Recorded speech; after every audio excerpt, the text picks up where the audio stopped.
Another day, another story. Elements in visual interpretation. 1. Location. 2. Size. 3. Shape. 4. Shadow. 5. Tone, color. 6. Texture. 7. Pattern. 8. Height, depth. 9. Site, situation, association. 10. Tone. These elements classified into 3 orders. First order element includes tone. Second order element includes texture, shape, size and pattern. Third order element includes location, association, shadow and height. Basic first order elements of image interpretation. Tone, color. It refers to the brightness of objects in an image. Tone is related to fundamental element to classify different features of objects in an image. Objects' shape, texture, and pattern can also be detected primarily through variations in tone. Color can be described as each distinct variation on an image created by a variety of shades, value, and chroma combinations. Therefore, tone is also termed as relative brightness or color of objects in the imageries. Second-order geometric arrangements of objects. Size. The sizes of objects are important for distinguishing of objects and features. Shape. Generally, shape refers to the external form, contours, geometric figure or outline of the object. When it comes to interpretation, shape is a powerful tool. Straight edges indicate urban land or fields, whereas forest edges are irregular in shape. Roads are indicated by right angle, whereas playgrounds, large buildings, parks, etc. have specific shapes and can be interpreted. Texture. The pattern and frequency of tonal variation in specific areas of an image are referred to as tonal variation. When it comes to picture interpretation, the visual sense of smoothness or roughness of an area can be quite useful. Spotted tone indicates rough texture. Pattern. The spatial arrangement of objects is referred to as a pattern. They are either man-made or natural. The regular arrangement of objects on the landscape can be used to identify features. It is simple to identify intricate drainage arrangements in the shape of ravines. Third order, location or positional elements.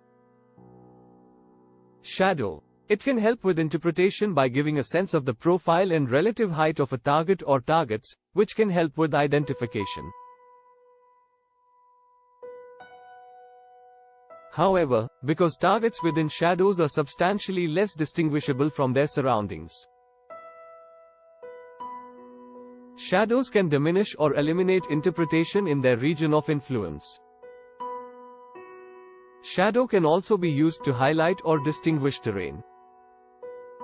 Location. The arrangement of things in relation to one another, or in relation to other landscape aspects, might help with interpretation. When analyzing a site, the interpreter should consider aspects including geography, geology, soil, vegetation, and cultural characteristics like salt pans, towns, and industrial establishments. The relative relevance of each of these characteristics varies depending on the circumstances, but they are all significant. Some vegetation grows in marshes, while others thrive on sandy slopes. Agricultural crops may prefer certain environmental conditions. On rivers, for example, a power plant, or on a hilltop, man-made features can be found, observatory or radar facility. Association. It considers the correlation between the target of interest and other recognized objects or features in the area. Identification of features that would be expected to be associated with other features may provide information that aids identification. Some objects are so closely related that recognizing one usually indicates or confirms the presence of the other. Coal-burning power plants have smokestacks, step buildings, cooling ponds, transformer yards, coal piles, and railroad tracks. The desert has air topography. A basin bottom location, a highly reflecting surface, and little vegetation. Water body situated by salt pond and saline patches is equal to salt production units. Height. Many forms of interpretation activities, particularly those involving the study of man-made elements, can benefit from the addition of height. The height of a tree may tell you a lot about board feet. The depth of an excavation might reveal information about the amount of material removed. In some mining operations, excavators are paid on the basis of material removed as determined by photogrammetric analysis.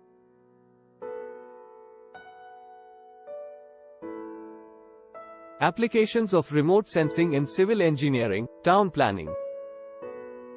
In civil engineering, remote sensing techniques have become indispensable and potentially useful techniques for solving challenges. Remote sensing data is useful in this discipline since it usually correlates geographic data with their properties.